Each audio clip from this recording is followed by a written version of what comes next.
기억하시겠습니다만 정복전쟁에서 이제 12장까지 정복전쟁이 사실 마무리된 걸로 기록이 되고 있습니다. 그래서 11장 마지막 부분에서 여호수아가 정복했던 지역들의 명칭이 쭉 나오고 12장에서는 모세가 정복한 왕들의 이름이 쭉 나오는데 24절에서 31왕이라고 그렇게 말합니다. 이렇게 해서 7년 동안의 가나안 정복전쟁은 끝나는 것으로 그렇게 기록을 하고 있습니다. 그런데 13장 1절로 7절에 보면은 아직도 정복하지 못한 지역이 있어요. 그 지역을 지금 소개하고 있고, 그 다음에 8절부터 마지막 33절까지는 요단 동편, 그러니까 루벤과 갓지파와 므낫세 반지파, 이들에게 약속한 대로 가나안 땅을 정복한 후에 그들을 돌려보내기로 했기 때문에 이제 그들의 요단 동편 그 기업에 대해서 이야기를 하고 있습니다. 그래서 8절부터는 요단 동쪽 기업의 분배가 나오는데 루벤 자손의 기업과 그 다음에 므낫세 반지파와 그 다음에 갓 족속, 그들이 받을 땅을 요단 동편을 이제 약속하신 대로 그들이 받는 내용으로 그렇게 나옵니다. 그러니까 13장은 크게 두 부분으로 나누면 1절에서 7절까지 아직 정복되지 않는 땅에 대한 기록이고, 그 다음에 8절에서 33절까지는 루벤 지파, 갓 지파, 므낫세 반 지파에게 요단 동편을 약속하신 대로 기업으로 주신 내용이고, 그 다음에 두 구절에 대해서 나옵니다만 14절과 마지막 33절에서 레위 지파에게는 땅을 기업으로 주지를 않았습니다. 왜냐하면 레위 지파가 살아가는 방법은 하나님께 드리는 제물을 가지고 살아가기 때문에 땅이 필요가 없다는 것이죠. 그래서 14절에 보면 오직 레위 지파에게는 여호수아가 기업으로 준 것이 없었으니 이는 그에게 말씀하신 것과 같이 이스라엘의 하나님 여호와께 드리는 화제물이 그들의 기업이 되었습니다. 하나님 앞에 드리는 제물 중에서 이제 레위 지파에게 주어진 몫을 가지고 그들은 살아가기 때문에 땅을 기업으로 받을 필요가 없었다. 그래서 이것을 무엇으로 표현하냐면은 33절에서 이스라엘의 하나님 여호와께서 그들의 기업이 되었다, 그렇게 말씀하고 있습니다. 오늘 특별히 제가 1절로 7절 말씀, 여러 가지 명칭들이 그쪽 지역 명칭이 나오니까 읽기도 힘든데, 오늘 읽으면서 혹시 여러분들이 계속 반복적으로 나오는 단어 하나가 있는데 혹시 떠오르신지 모르겠습니다. 단어 하나가 있어요. 관심 없이 읽어도 반복적으로 쓰이는 단어 하나가 있습니다. 그게 뭘까요? 기업입니다. 기업이라는 단어가 쓰이죠. 자, 기업과 관련해서 오늘은 조금 말씀을 드리겠는데, 먼저 1절 보겠습니다. 여호수아가 나이가 많아 늙음에 여호와께서 그에게 이르시되 너는 나이가 많아 늙었고 얻을 땅이 매우 많이 남아 있도다. 자, 먼저 여호수아가 늙었다고 말하고 있습니다. 그러면 이때 여호수아의 나이가 몇 살이나 되었을까요? 여호수아의 나이가, 참고로 여호수아와 함께 광야에서 1세대가 다 죽고 심지어 모세 아론까지도 다 죽고 가나안 땅에 들어온 유일한 1세대 백성 두 사람이 있어요. 누구와 누굽니까? 여호수아와 갈렙이죠. 그런데 이때 갈렙의 나이가 몇 살이냐면은 14장 10절에 보면 갈렙이 이때 85세로 기록이 되어 있습니다. 85세. 그러면 여호수아는 몇 세나 되었을까? 제가 여호수아서 1장을 시작하면서 맨 먼저 여호수아에 대해서 여러분에게 설명을 할 때 말씀을 드렸던 기억이 나는데, 자, 여호수아가 출애굽할 때 나이를 54세 정도로 봅니다. 그것은 이제 연대기하고 맞추어서 그렇게 계산이 나오는 거예요. 54세 정도로 보는데, 광야 40년 동안 모세의 최측근 참모로서 활동을 합니다. 그러면 54 플러스 40 하면 몇 세입니까? 94세. 그러니까 모세의 뒤를 이어서 여호수아가 가나안 정복 전쟁을 할 때 나이가 그때쯤이라고 보는 것이죠. 그러면 11장 12장을 마무리하면서 제가 가나안 정복 전쟁이 몇 년 정도 걸렸다고 그랬습니까? 7년 정도 걸렸다고 그랬죠. 그러면 94세에다가 7을 더하면 몇 살입니까?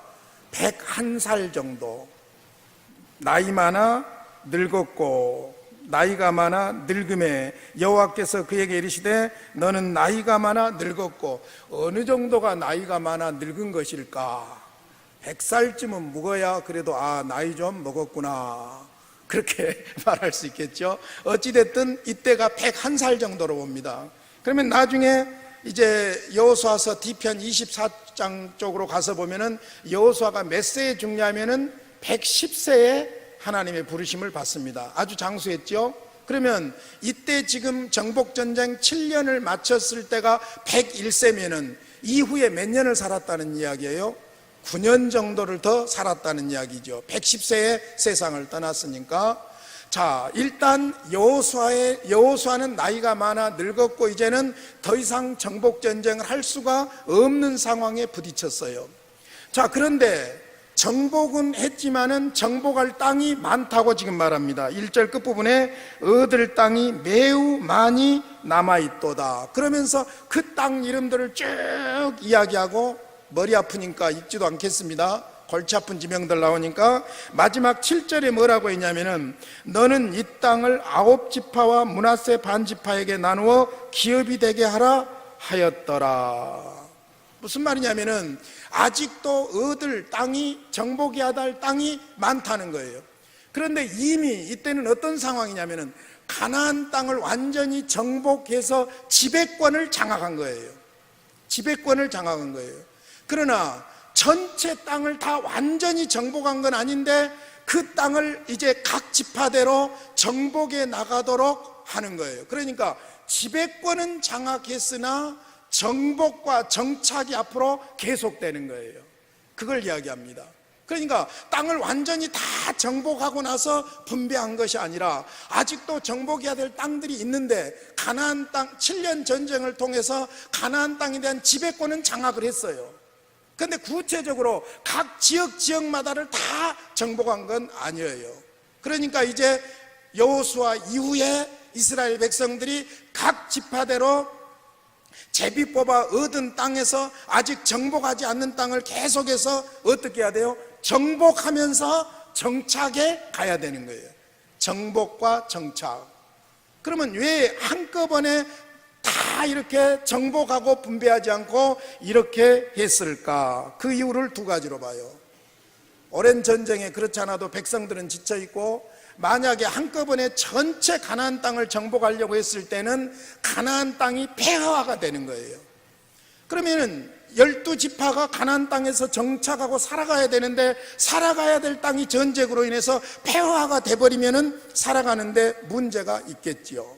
그러니까 정복하면서 정착하고 정착하면서 정복하고 이것이 계속되도록 허락을 하신 거예요. 또 한 가지 더 중요한 이유가 있어요. 그것은 뭐냐면은 아직 정복되지 않는 가나안 원주민들을 남겨둠으로 말미암아 그들과의 관계 속에서 신앙의 연단을 받기 위함이에요. 아주 중요한 거예요. 광야에서만 훈련을 받는 것이 아니라 가나안 땅에 들어와서도 아직 정복하지 않는 그 사람들과 영적 싸움을 하면서 연단을 받기 위함이에요.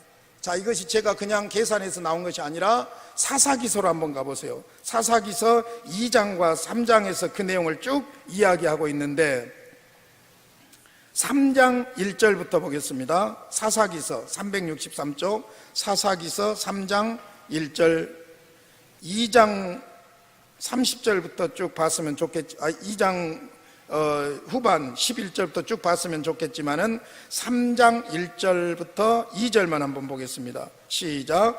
여호와께서 가나안의 모든 전쟁들을 알지 못한 이스라엘을 시험하려 하시며 이스라엘 자손의 세대 중에 아직 전쟁을 알지 못하는 자들에게 그것을 가르쳐 알게 하려 하사 남겨두신 이방 민족들은 이러이러하다. 자, 그러면 여호수아가 살아있던 시대는 신앙적으로 서 있었어요. 그런데 자, 사사기 2장 10절을 봅니다. 그 세대의 사람도 다 그 조상들에게로 돌아갔고 그 후에 일어난 다른 세대는 여호와를 알지 못하며 여호와께서 이스라엘 위하여 행하신 일도 알지 못하였더라. 그러니까 벌써 이제 사사기 2장으로 가서 보면은 여호수아 시대 사람들이 다 죽었어요. 그 다음 세대가 되면서 요단강을 건넌 사건이나 가나안 땅을 하나님께서 정복하게 해주셨던 사건이나 이런 하나님의 역사에 대해서 무지하게 된 거예요. 그러니까 오히려 남겨둔 그 적들을 통해서 오히려 경각심을 가지고 영적으로 연단을 하도록 하기 위해서 계속해서 남겨두셨다는 거예요. 여러분, 이거 굉장히 중요한 이야기예요. 우리가 신약의 구속사적인 측면에서 설명을 해본다면 우리는 예수를 믿음으로 말미암아 구원받았습니다. 나의 지배권은 이미 예수님이 잡았습니다. 주님이 내 안에 살아 계십니다. 그럼에도 불구하고 우리는 계속해서 옛사람과의 싸움이 계속되고 있는 거예요. 계속되고 있는 거예요. 그러니까 지배권은 이미 얻었지만은 계속해서 영적 싸움을 싸워가는, 그러니까 의롭다함, 칭의는 얻었으나, 양자는 얻었으나 이제 우리는 하나님의 백성답게 살아가야 될 영적 전투가 남아있는 거예요. 계속해서 영적 싸움을 싸워가는 거예요. 그것이 바로 칭의와 성화예요. 칭의와 양자는 신분적으로 지배권이 끝나버렸어요. 나는 하나님의 자녀예요. 오늘 죽어도 천국에 가는 거예요. 그러나 우리는 아직도 육신을 가지고 있는 사람들로서 옛사람이 계속해서 살아나는 거예요. 그러니까 매일 어떻게 해야 됩니까? 주재권이신 예수 그리스도의 통치 아래서 나의 옛사람을 죽이고 주의 뜻에 순종하고, 또 살아나면 죽이고 또 주의 뜻에 순종하고. 할렐루야. 이것이 바로 오늘 1절로 7절에서 우리에게 주신 아주 중요한 영적 진리입니다. 우리 지금 한국 교회에서 심각한 문제가 되고 있는 교리 싸움이 하나 있어요. 그게 뭐냐? 칭의와 성화의 문제예요. 예수 믿으면 구원 받습니다. 믿습니까? 그런데 이제 예수 믿고 나서도 자꾸 믿는 사람들이 못된 행동을 하고 덕이 되지 않고, 이번에도 뭐 장성들이 사병들을 개밥 그릇 닦게 하고 했는데 그 사람들이 교회 아주 장로라고도 하고 예배드리는 장면도 내보이면서 하니까 교회가 아주 계속해서 핍박의 대상이 되는 거예요. 그러니까 예수를 믿으면 믿는 자답게 살아야 되는데 그렇게 살지 않는 예수 믿는 사람들이 다 불량하고 더 문제가 많은 것 때문에 이거 칭의교리가 이거 버려놨다 이렇게 이야기하는 거예요. 아니에요. 그러니까 이제 어떤 이야기가 나오냐면 칭의만 가지고 구원 못 받는다, 성화, 행위가 따라야 된다, 이렇게 이제 짬뽕으로 교리를 만들려고 하는 거예요. 여러분, 헷갈리면 안 돼요. 오직 예수를 믿음으로 구원받습니다. 자, 구원받으면 예수님이 내 안에 살아 계셔서, 그러니까 기독교는 윤리가 아닙니다. 더 착하게 사느냐 덜 착하게 사느냐는 윤리 문제가 아니에요. 기독교는 예수의 생명이 내 안에 들어오는 거예요. 이제부터는 생명이 내 안에서 역사하시는 거예요. 죽었던 나를 그리스도가 오심으로 말미암아 살리시고, 그러므로 이제 예수를 믿어 의롭다함을 받고 양자된 자들은 어떻게 사느냐? 하나님의 자녀답게 사는 줄로 믿습니다. 근데 그 답게 사는 것이 무엇이냐? 성령의 도우심과 성령의 도우심에 따라서 그리스도에게로 인도함으로 그리스도의 통치에 계속해서 순종해 가는 거예요. 그러니까 우리는 한 번 죽고 끝나는 것이 아니라 그리스도 안에서 날마다 죽어야 되고 죽음으로 날마다 살아나야 되는 거예요. 정복과 정착이 계속되는 거예요. 할렐루야. 그러니까 성화는 구원받은 사람들의 마땅한 삶의 모습이지 예수를 믿는 믿음과 행위가 더해져서 구원받는다, 이건 아니란 말이에요. 오죽이나 답답하면 이런 이야기가 나오겠어요? 예수 믿는 사람들이 자꾸 이상한 짓들을 하니까 오죽이나 답답하면 이런 이야기가 나오겠어요? 그러나 중요한 것은 구원의 조건은 오직 예수를 믿음으로 구원받는 것이고, 예수를 믿는 순간 주님이 내 안에, 내가 주님 안에, 생명의 주님이 나와 함께 하심으로 나는 그리스도의 통치에 계속해서 순종해 가는데, 순종해 가는 것이 무엇이냐? 옛사람의 나의 욕망과 욕심을 죽이는 거예요. 그래서 계속해서 정복하고 정착하고, 정복하고 정착하고, 그리스도의 통치에 순종하고, 그래서 나는 죽고 또 내가 살아나면 또 죽고. 할렐루야. 이것이 바로 구원받은 그리스도인들의 모습인 줄로 믿습니다. 그래서 도덕적으로, 행위적으로 완벽하지 않지만은 도덕적으로, 행위적으로도 시간이 흐르면 흐를수록 어쩝니까? 점점 달라져 가는 거예요. 여러분 자신들 한번 생각해 보세요. 분명히 옛날하고 달라졌어요. 저는 엄청나게 달라졌어요. 겁나게 달라졌어요. 그냥 분명히 달라졌어요. 달라졌다 해도 완전한 건 아니에요. 도덕적으로 인류적으로 완전한 건 아니에요. 그래서 항상 나의 부족함을 생각하고 내 사람이 살아나는 것에 대해서 늘 죽이면서 다시 주님을 의지하게 되고, 할렐루야, 이것이 바로 그리스도인의 삶인 줄로 믿습니다. 그래서 가나안에 남겨둔 땅, 가나안에 남겨둔 그들과의 영적 전쟁이 계속되는 이것은 바로 우리 그리스도인들의 현실 삶을 잘 말씀해주고 있는 것입니다. 자, 그 다음에 기업이라는 말이 계속 나오는데 여기에서의 기업은 가나안 땅을 말하지요. 그런데 재밌는 것은요, 기업은 하나님의 기업이 있고 성도의 기업이 있어요. 하나님의 기업은 하나님이 택하시고 부르시고 구원한 하나님의 백성들이 하나님의 기업입니다. 할렐루야.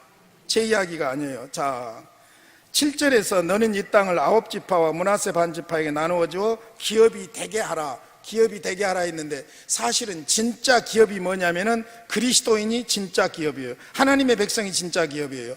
성경에 많이 나옵니다. 그런데 우선 우리가 배워왔던 신명기서에서 한번 보도록 하겠습니다. 신명기 4장으로 가봅니다. 신명기 4장 20절. 자, 하나님에게 기업은 무엇이냐? 가슴이 벌렁벌렁해져요. 이걸 잘 알게 되면. 4장 20절, 신명기 4장 20절 같이 한번 읽을까요? 시작. 여호와께서 너희를 택하시고 너희를 새 풀무불 곧 애굽에서 인도하여 내사 자기 기업의 백성을 삼으신 것이 오늘과 같아도. 자, 풀무불과 같이 애굽에서 연단하시고 그 전에 뭐 하시고? 택하시고, 너희를 택하시고. 자, 하나님이 택한 자가 예수를 믿게 되어 있어요. 예수를 믿는 자가 바로 하나님의 기업인 줄로 믿습니다. 내가 하나님의 기업입니다. 내가 하나님의 기업이에요. 자, 계속 9장으로 한번 가보겠습니다. 4장 20절, 9장 26절, 9장 26절.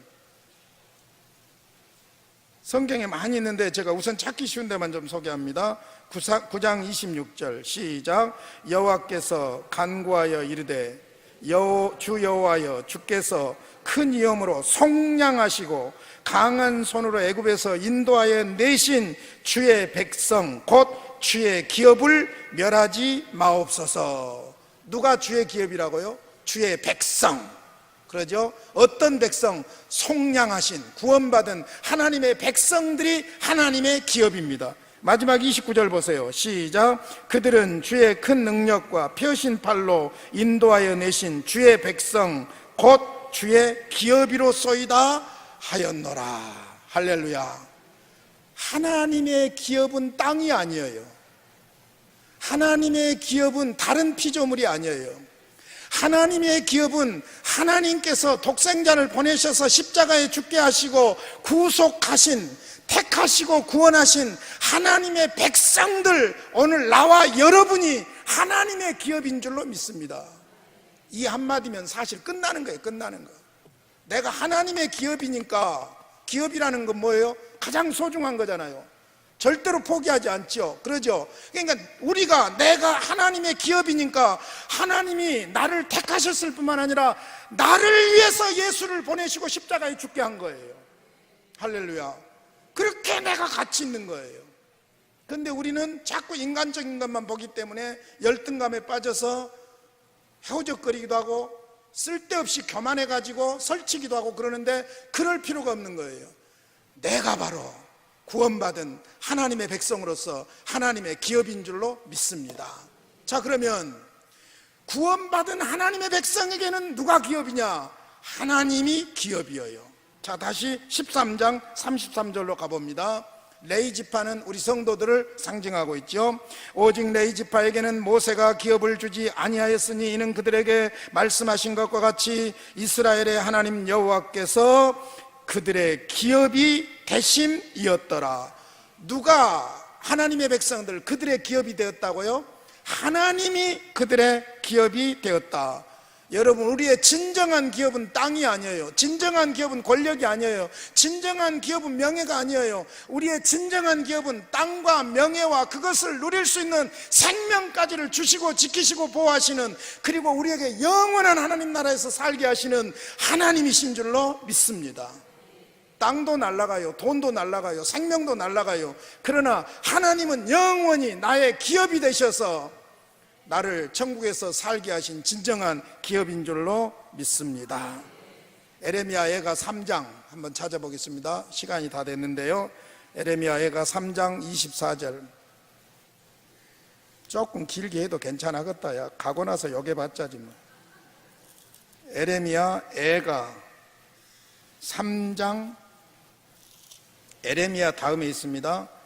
에레미야 예가 3장 24절. 에레미야가 3장,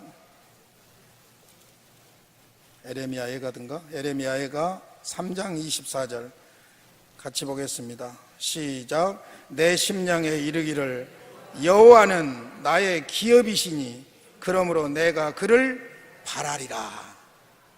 할렐루야. 누가 나의 기업이라고요? 여호와. 누구를 바라봐야 된다고요? 하나님. 할렐루야.